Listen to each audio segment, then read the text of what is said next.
सलाम, नमस्ते, सत श्री अकाल। मैं हूं रजा और आप देख रहे हैं रजाग्राफी की अंतरराष्ट्रीय प्राइम टाइम रिपोर्ट। एक वीडियो के अंदर पूरी दुनिया की तमाम बड़ी बड़ी खबरें आसान और सिंपल भाषा में आपके सामने। दोस्तों, आप सोचिए कि आज हाल क्या हो गया। सिर्फ हम जो मोदी सरकार को देख रहे थे, ये सिर्फ पाकिस्तान के नाम पर पैसा कमाती है, पाकिस्तान के नाम पर व्यूज बटोरती है, पाकिस्तान मतलब कुछ भी हो, पाकिस्तान पाकिस्तान पाकिस्तान पाकिस्तान इस्लाम मुसलमान, पाकिस्तान इस्लाम मुसलमान, लव जिहाद, कद्दू जिहाद, प्याज जिहाद, मूद जिहाद, सोना जिहाद, मुसलमान जो करे वो जिहाद, और जो ये करें वो टन टनाटन टन टन टारा। अब हाल ये हो गया है कि पाकिस्तान सामने से धमकी दे रहा है, लेकिन मोदी सरकार की इतनी हिम्मत नहीं कि अब ऑपरेशन सुहागरात करके दिखाए। देखिए, चुनाव पंजाब में आने वाला है, डर मुझे है, क्योंकि जब भी भारत में चुनाव आता है, भारत में कहीं ना कहीं बड़े आराम से आतंकी हमला हो जाता है और सारा खेल पलट जाता है। हारी हुई बाजी मोदी सरकार जीत जाती है। लीजिए ये रिपोर्ट देख लो भैया। पाकिस्तान ने साफ साफ बोला कि हमारा पानी रोका तो हाथ काट देंगे, सिंधु जल संधि अभी भी लागू, भारत इसे एक तरफा खत्म नहीं कर सकता। पूरी दुनिया की मीडिया के सामने पाकिस्तान ने भारत का हाथ काटने की बात कर दी है कि भाई एक तरफा हमारा पानी बंद नहीं किया जा सकता। अपने स्टेटमेंट में यह कहा है कि हमने उनको यानी भारत को सबक भी सिखाया है। 2 बार, साल में हमने 2 ही बार, तो यानी पाकिस्तान कह रहा है कि हमने भारत में आतंकवाद फैलाया है, भारत पर हमले किए हैं। भारत के अंदर उसने एक लाइन बोलकर सब कुछ क्लियर कर दिया कि पाकिस्तान ने भारत के अंदर क्या किया है। अब भले ही हमारी नजर में वो आतंकवाद है, लेकिन उनकी नजर में तो वो कामयाब हो गए। आप लॉजिक नहीं समझ रहे हो, चीज समझिए आप। बल्कि एक छोटी सी लाइन सुना देता हूं। कर चुके हैं कि जो हमारे पानी पे हाथ डालेगा हम वो हाथ ही काट देंगे, और सिर्फ ऐलान नहीं कर चुके, 2 मरतबा 1-1.5 साल में दिखा चुके हैं। वीडियो काफी लंबा है जिसमें भारत को धमकियां दी गई हैं, ताने मारे गए हैं, मोदी सरकार को जलील किया जा रहा है। आप समझ रहे हो, यह पाकिस्तान नहीं बोल रहा है। पाकिस्तान के साथ जो चीन की ताकत है, तुर्की के ड्रोन की ताकत, तुर्की की सबमरीन की ताकत है, बांग्लादेश का सपोर्ट है। आज हमारी विदेश नीति घटिया तरीन विदेश नीति साबित हुई है। मोदी सरकार इतिहास की सबसे कमजोर डरपोक सरकार साबित हुई है। कैसे? इन्होंने सिर्फ एक फर्जी साम्राज्य खड़ा किया है। इन्हीं के लोग बस सोशल मीडिया पर तारीफ करते रहेंगे। शुरू में क्या लगता था ये मुसलमान विरोधी है, नहीं। आज जो हिंदू भी बेचारा सवाल खड़े कर देता है, पूछ लेता है मोदी से सवाल, तो उसको कहते हैं कि गद्दार है, तू हिंदू थोड़ी है, तू तो कांग्रेसी है। कितनी अजीब बात है कि आज पाकिस्तान सामने से भारत को धमकी दे रहा है। अब करवा के दिखाओ ऑपरेशन सिंदूर। ऑपरेशन सिंदूर शुरू किया था, सिंदूर पूरा भरा भी नहीं कि मोदी ने नहीं, मोदी के फादरलैंड के दादरलैंड डोनाल्ड ट्रंप ने ऐलान कर दिया कि हम सीज फायर करवा रहे हैं, अब दोनों ही नहीं लड़ेंगे। ऑपरेशन सिंदूर किस तरह से खत्म हुआ आप सभी को पता है, कोई नई बात नहीं है। फिर जहां मोदी मोदी करते हुए गोदी मीडिया डोनाल्ड ट्रंप से ऊपर मोदी को सिर्फ इस रास्ते से दिखा रही थी कि देखो जी, मोदी जी का बॉडी लैंग्वेज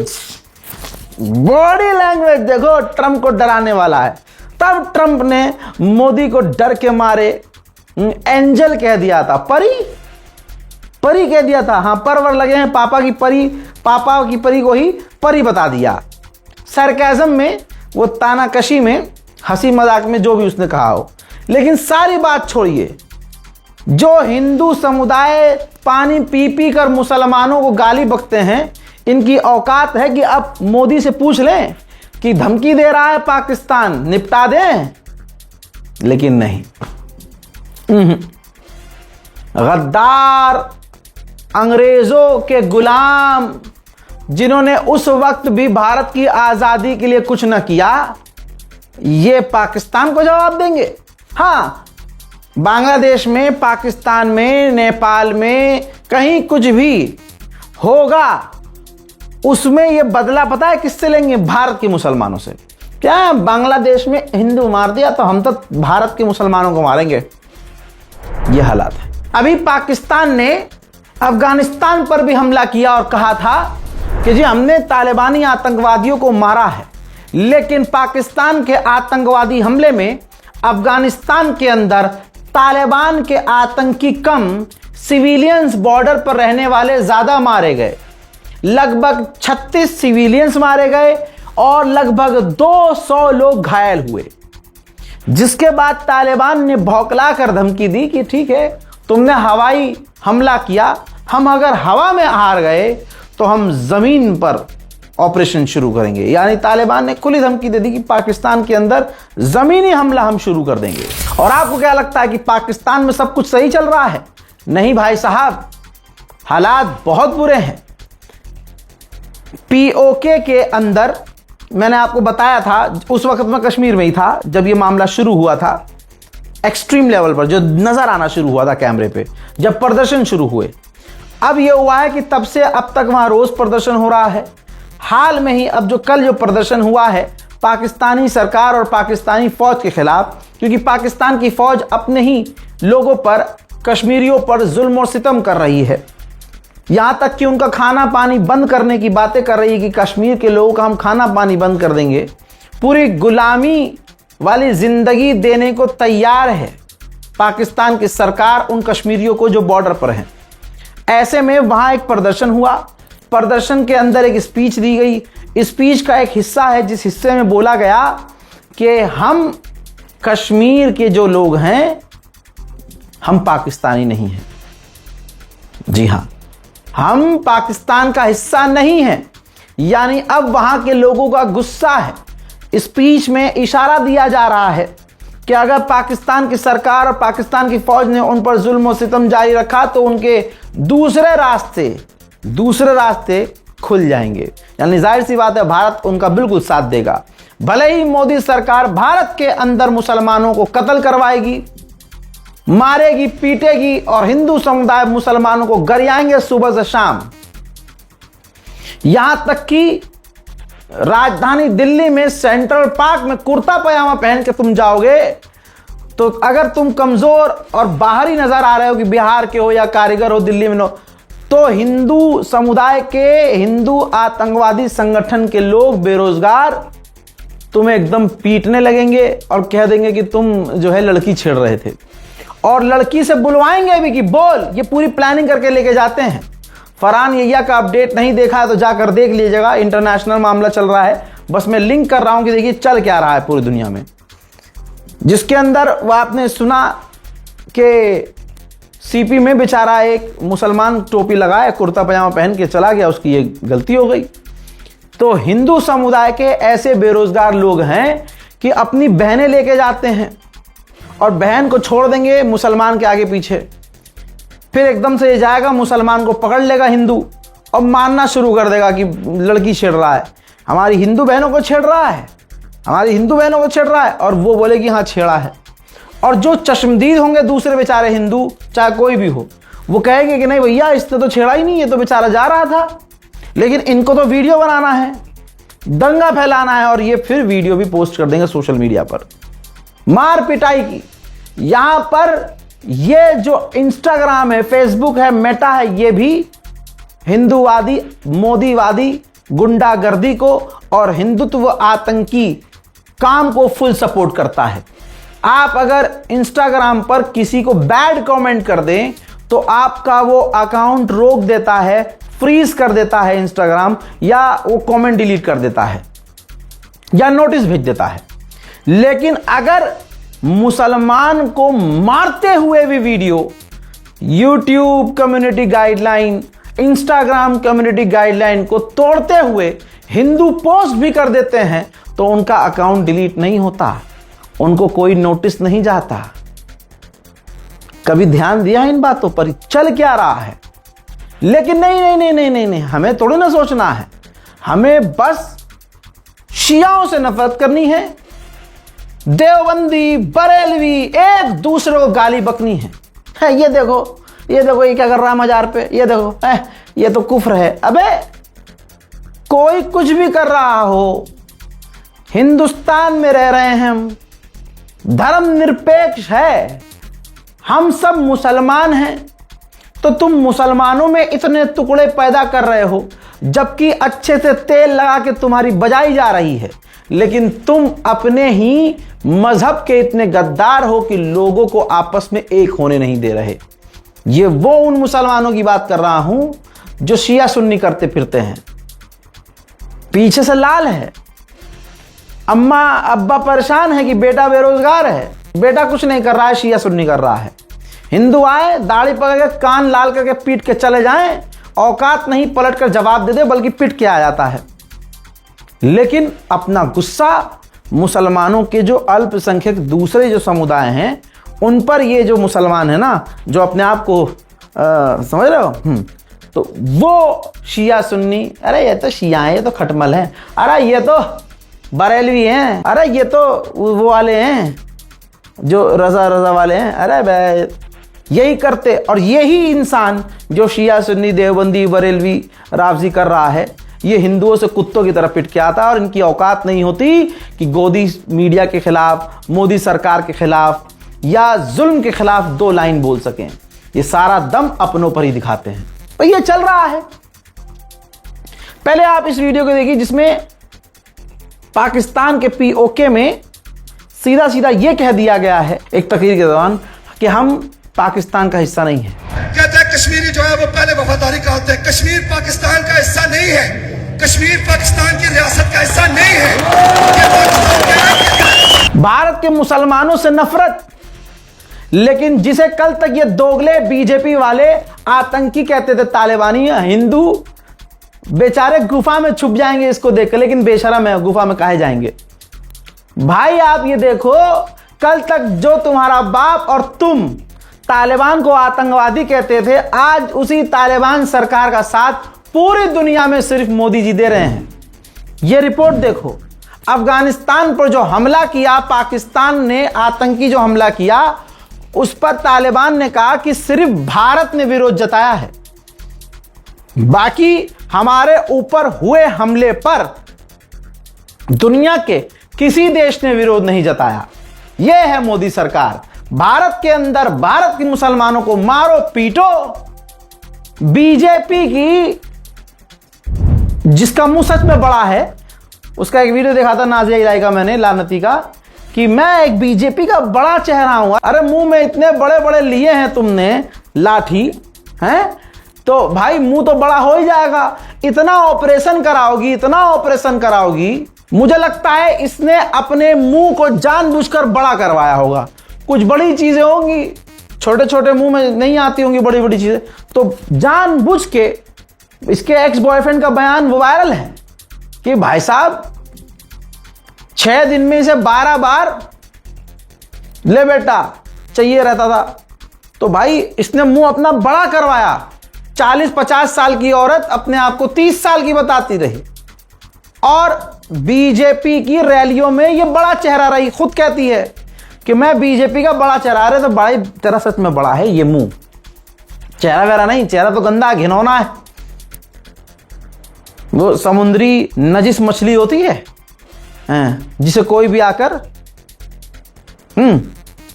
बहन बेटियां देख रही हैं, नहीं बोलूंगा, तो उससे आपत्तिजनक बयान दिलवाओ, उसके खिलाफ कोई कार्रवाई मत करो। यह बीजेपी का खेल है। मुसलमान अगर अपने आप को कह रही है, दूसरी तरफ वो कुरान के खिलाफ बयान दे रही है, दूसरी तरफ वो अब पैगंबर इस्लाम और अम्मा आयशा के खिलाफ बयान दे रही है। मुसलमान जंतर मंतर पर कितना इकट्ठा हुआ। और आम मुसलमानों को छोड़ो, मुझे बताओ उलमा का क्या रिएक्शन है। मानो हमारा कोई लीडर नहीं है, लेकिन हम जिसके पीछे नमाज पढ़ते हैं, जिससे मसले मसाइल पूछते हैं, वो जो आलिम दीन मस्जिद के अंदर सबसे बड़ा तुर्रमखा बनता है, हाथ फेंक फेंक के तकरीर करता है, मुझे बताओ उनका वो जोश तब क्यों नहीं जागा? जंतर मंतर पर आलिम दीन हमारे उलमाए कराम, चाहे वो शिया क्यों ना हो, चाहे वो सुन्नी क्यों ना हो, बताओ कौन उतरा? ठीक है, परमिशन 2 घंटे पहले परमिशन मिली, फिर कैंसिल कर दी गई। लेकिन ये पता है क्यों हम हार रहे हैं? क्योंकि हम पहले आपस में ही लड़ाई खत्म कर लें। पहले सुन्नी शियों को गरियाना बंद कर दे, पहले शिया सुन्नियों को ताना मारना बंद कर दे, पहले देवबंदी बरेलवियों को नंगा करना बंद करे, पहले बरेलवी दूसरों को गलत अबे भाई, अब मौका नहीं है, इन सब चीजों का मौका नहीं है। अब तो क्या कहूं, इज्जत पे किसके बात आ गई है? पैगंबर इस्लाम सल्लल्लाहु अलैहि वसल्लम के घर पर बात आ गई है, उनके परिवार पर बात आ गई है, और 2 कौड़ी की औरत उतरकर घटिया तरीन बयान दे रही है। हिंदू समुदाय तो खूब कहता है अम्मा आयशा को कि भैया 6 साल की थी, इनसे पूछ लो सीता कै साल की थी। अबे भैया इनके ही बाबा का बयान आ रहा है ना कि 6 साल की थी जब उनका विवाह हुआ। तो अपने गरीबान में ये झांकेंगे नहीं और दूसरों के कानून के खिलाफ जाकर दूसरों के धर्म पर और इस्लाम पर कटाक्ष करते हैं। लेकिन हम क्यों हार रहे हैं? इसमें हिंदू की गलती नहीं है, सरकार की गलती नहीं है, इसमें हमारी गलती है कि पहले हम आपस में निपट ले। अरे ये देखो मुहर्रम में ये क्या कर रहा है? अरे तेरी अम्मा के साथ छेड़खानी कर रहा है क्या? अरे तू ताजिए में जाके नाच, ट्यूबलाइट सर पे बोल, ट्यूबलाइट पिछवाड़े में डाल के मुंह से बाहर निकाल, कोई तुझे नहीं रोक रहा है। लेकिन कम से कम आपस में कटाक्ष करना बंद तो करो, ये जहर फैलाना बंद तो करो। लेकिन अभी भी नहीं आ रही समझ में। मानू से रिसालत पर बात आ गई, पैगंबर इस्लाम सल्लल्लाहु अलैहि वसल्लम के घर पर बात आ गई, लेकिन मुसलमान इतना बेगैरत है कि उसे बस शिया सुन्नी करना है कि बस अरे तू शिया है थू, अरे तू सुन्नी है थू। अरे भाई बंद करो, आंखें खोलो, हो क्या रहा है? अब आप देखो ना, पाकिस्तान अफगानिस्तान पर हमला कर रहा है, कोई निंदा नहीं कर रहा है, लेकिन उस अफगानिस्तान, उस तालिबान सरकार के साथ मोदी सरकार खड़ी है। और भारत के अंदर अपने लोगों को छोड़ रखा है कि चलो इस्लाम का अपमान करो। यहां तक कि लेटर हेड भी जारी कर दिया गया कि नाजिया इलाही खान बीजेपी की नहीं है, हमसे उसका लेना। अभी तक तो बीजेपी करवा रही थी सब। अगर जो गुस्सा 4 लोगों ने, 10 लोगों ने जंतर मंतर पर जाकर दिखाया, अल्लाह उन्हें सलामत रखे, अगर यही गुस्सा पूरे हिंदुस्तान के मुसलमानों को एक साथ दिखाना होता और दिखा दिया होता तो नाजिया इलाही खान अरेस्ट नहीं होती क्या? दुनिया की कोई भी ताकत नाजिया इलाही खान को गिरफ्तार होने से नहीं रोक सकती। हर इंसान अपने अपने बेस पर कुछ तो कर सकता है, लेकिन आपने क्या किया? पूछो। मुझसे पूछ रहे हो तो मैं कर रहा हूं, मेरा ये काम है, मेरा ये प्लेटफॉर्म है। मैं मानू से रिसालत को बचाने के लिए अपने पैगंबर इस्लाम सल्लल्लाहु अलैहि वसल्लम पर आपत्तिजनक टिप्पणी करने पर अपने प्लेटफॉर्म से कम बोल तो रहा हूं। लोग तो बोल भी नहीं रहे हैं, डरते हैं लोग। दुनिया से मोहब्बत में अंधा हो गया मुसलमान। यही है सच्चाई। बुरा लग रहा हो किसी को तो भाई माफी भी नहीं मांगूंगा। तुम अपने इस कैरेक्टर के साथ कब्र में जाना। मैंने जो अपनी जिंदगी में किया है, मैं ये तमाम अमाल कब्र में लेके जाऊंगा, फैसला अल्लाह करेगा। सब अपने अपने प्लेटफॉर्म से बेचारे जो करने वाले कर रहे हैं। कानून हम तोड़ नहीं सकते, कानून हाथ में ले नहीं सकते, ऊपर से कानून के रखवाले हमारी सुन नहीं रहे, गिरफ्तारी हो नहीं रही, तो फिर क्या किया जाए?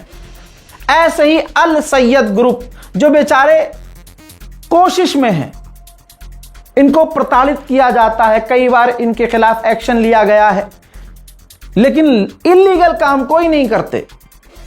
अब उन्होंने पिटीशन बनाई है कि भाई उनका एम यह है कि नाजिया इलाही खान के खिलाफ कार्रवाई हो और ऐसी हजारों बातें उसने पहले भी की, लेकिन इतनी एफआईआर होने के बावजूद इनको गिरफ्तार क्यों नहीं किया जा रहा है, यह कोर्ट से डायरेक्ट पूछा जाएगा। इसके लिए इस ग्रुप ने लीगल इन्वेस्टिगेशन के लिए पिटीशन दाखिल की है और इन्होंने टारगेट रखा है कि सिर्फ 20 लाख लोग इस पर साइन कर दें, बाकी काम एडीएल फ्रंट का है और किसी का नहीं है, ये अपना काम खुद करेंगे। ये बेचारे अपील कर रहे हैं।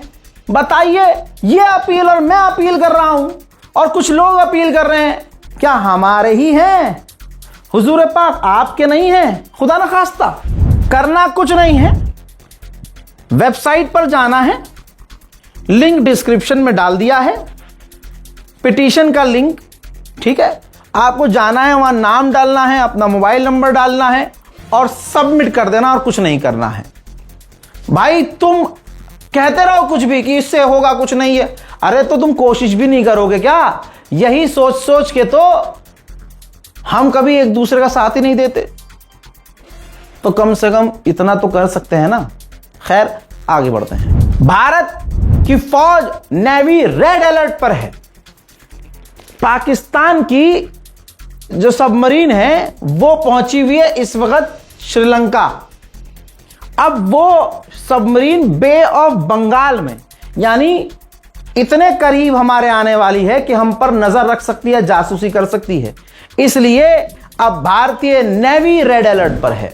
उधर इंटरनेशनल प्लेटफॉर्म पर भारत कोशिश कर रहा है कि दोबारा से पाकिस्तान को ग्रे लिस्ट में डाल दिया जाए ताकि वर्ल्ड बैंक उसे किसी भी तरह से लोन पैसा न दे सके। मेरे दोस्तों, मोदी सरकार का जो बेस है वो आरएसएस है, गद्दार, जिन्होंने इतिहास दिखाओ ना मुझे कि इन्होंने भारत की आजादी के लिए क्या किया। ठीक, अब तमाम चीजों को किनारे कीजिए, फैसला आप कीजिएगा सच्चा कौन है झूठा कौन है। अरुणाचल प्रदेश के लोकल लोगों ने बताया है, क्लेम किया है कि चाइना ने हमारी जमीन पर बहुत सारे बेस बना रखे हैं। इससे पहले सवाल उठते, मोदी जी खुद आ गए सामने, मोदी सरकार खुद आ गई। नहीं, ये देखो रिपोर्ट, ये क्लेम इनकरेक्ट है, कोई भी बेस नहीं है। इंडियन आर्मी ने कह दिया कोई भी बेस अरुणाचल प्रदेश में नहीं है। अच्छा ठीक है, फिर उस रिपोर्ट को क्या कहेंगे जिसमें इंडिया टुडे से लेकर दुनिया के तमाम बड़े अखबारों ने यह छाप दिया था कि अरुणाचल प्रदेश में चाइना ने गांव बसा लिए हैं। लेकिन अंधभक्तों की गांव में तकलीफ होती है कि ये नहीं बोलेंगे, पापा नंगे हो जाएंगे, हमारी गद्दारी, हमारे दादा परदादा कितने बड़े गुलाम और फट्टू और डरपोक थे, पता चल जाएगा। तो अंधभक्त इस पर नहीं बोलते हैं। अरे भाई, ये तमाम सवाल लिखने चाहिए। सैटेलाइट इमेज देखो भाई, ये एनडीटीवी के अंदर छपा हुआ है। एनडीटीवी ने यह आर्टिकल छापा था, सैटेलाइट इमेज है कि अरुणाचल प्रदेश के अंदर गांव बसा लिए हैं चाइना ने। बताओ मोदी सरकार ने क्या किया? बल्कि मोदी सरकार तो बैठ गई है गोद में चाइना के कि हम तो डील कर रहे हैं जी। फ्लाइट खोल दी है, इंपोर्ट एक्सपोर्ट शुरू हो गया है। ये है राष्ट्रवाद हिंदुओं का, ये है राम राज। रे दादा रे दादा, वाह हिंदू भाइयों वाह, इतने अंधे। गांव बसा सकता है जब चाइना अरुणाचल प्रदेश की जमीन पर, तो हो सकता है छुप कर उसने बेस भी बनाए हो। लेकिन नहीं, बिना इन्वेस्टिगेशन के मना कर दिया। ना ऐसा नहीं, इन्वेस्टिगेशन भी नहीं करेंगे हम। बेच दिए क्या जमीन? सवाल कर रहा हूं मोदी जी, बेची तो नहीं है चाइना को? चलिए आगे बढ़ते हैं। अमेरिका और फिलीपींस भी दोनों साथ मिलकर चीन के करीब ड्रिल कर रहे हैं, एक्सरसाइज कर रहे हैं। तो चाइना भी शांत नहीं है। चाइना ने अपने युद्धपोत और एयरक्राफ्ट कैरियर तैनात कर दिए हैं। इसे कहते हैं भाई साहब 56 इंच। अब जिस आदमी का 56 इंच का कुछ और हो,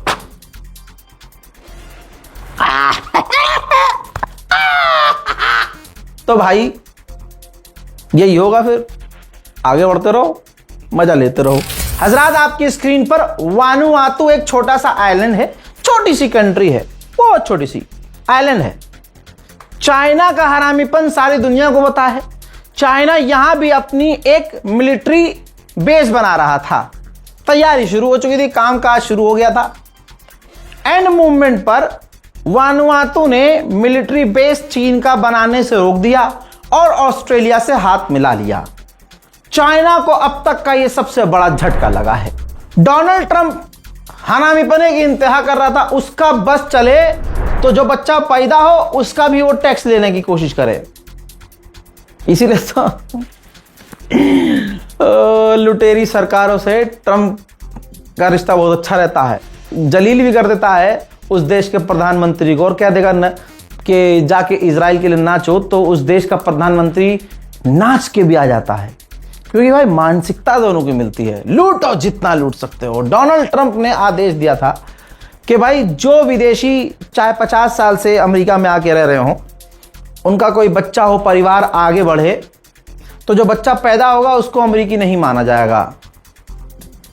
तो भाई वहां का कोर्ट कोई गुलाम थोड़ी है। वहां के जो जज साहब हैं उनको रिटायरमेंट के बाद पार्लियामेंट का मेंबर थोड़ी ना बनना है, बीजेपी थोड़ी ना ज्वाइन करनी है, समझ रहे हो।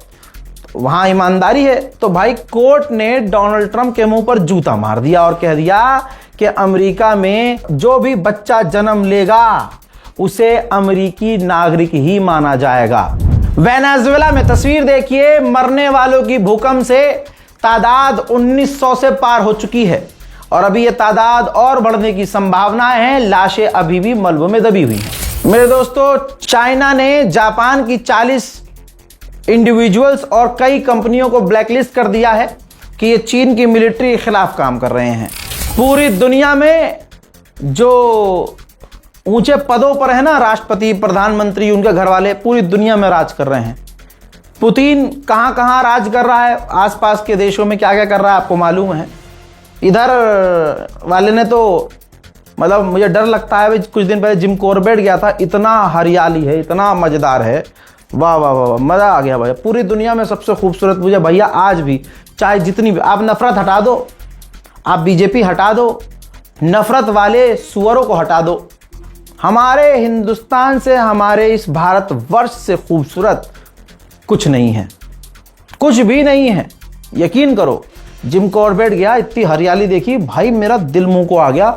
एक ख्याल जब मेरे दिमाग में आया कि अगर इधर अंबानी आ गया, इधर अदानी आ गया और उनको अगर ये पसंद आ गया तो भाई क्या ही वहां बचेगा। खरीद लेंगे सब, कटवा देंगे सारे पेड़।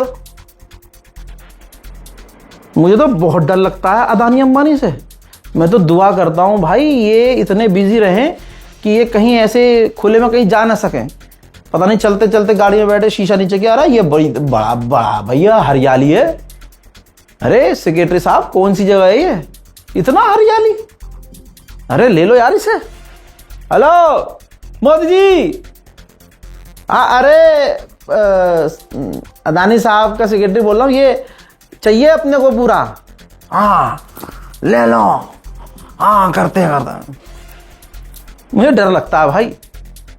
ऐसे ही अमेरिका का एक एग्रीमेंट आया है कि कजाकिस्तान में वो माइनिंग करेंगे, खनन करेंगे, सोना ढूंढेंगे, चांदी, रेयर अर्थ मिनरल ढूंढेंगे। आपको लगता है कि अमेरिका की सरकार ने ये डील करी है? लाला, डोनाल्ड ट्रंप के दामाद और उनके रिश्तेदारों ने, बेटों ने कजाकिस्तान से ये डील की है बिलियंस ऑफ डॉलर की। बताओ कुछ गलत कह रहा हूं? आ रही है समझ में लाला बात? ये नहीं, या बस शिया सुन्नी करना है, या हिंदू मुसलमान में ही पड़े रहना है? बहरहाल यही मुसलमानों से मैं हर वीडियो में अपील कर रहा हूं, भाई कोई शिया हो, सुन्नी हो, देवबंदी हो, बरेलवी हो, रावजी हो, मालिकी हो, शाफी हो, अंसारी हो, पठान हो, गुलाम हो, शराबी हो, कबाबी हो, उसकी पर्सनल जिंदगी है। पूरा 360 घूम के बता दिया, उसकी पर्सनल जिंदगी है। आज के इस दुनिया में, इस भारत में मुसलमान का मुसलमान होना ही कमाल है, कमाल। तो भाई जब परवरदिगार आलम अपने बंदों के गुनाहों पर पर्दा डालता है तो तुम्हारी क्या औकात की पर्दा फाड़ने के लिए गई, अरे भाई ये तो शराब पीता है, अरे भाई ये तो गुलामी करता है, अरे भाई इसकी तो 10 गर्लफ्रेंड है। अरे भाई उसके गुनाह उसके साथ जाएंगे, दुनिया में भी उसको अल्लाह सजा देगा और आखिरत में भी। तुम काय फरिश्ता बन रहे हो? तुम दूध के धुले हो? तुम दूध के धुले हो? नहीं। अभी हम सबको यूनिटी की जरूरत है। नमाज तुम्हें पढ़नी नहीं है, उलमाए कराम से दूर रहना है, अहले बैत की तफसीर, सहाबाओं की तफसीर पढ़नी नहीं है, लेकिन आपस में पूरा विवाद करना, पूरा एक दूसरे को कटाक्ष करना है। अरे भाई एक हो जाओ, खुदा की कसम एक हो जाओ, एक हो जाओ। बहुत बुरे हालात हैं। फिलहाल के अंतर्राष्ट्रीय प्राइम टाइम में इतना ही। जय हिंद।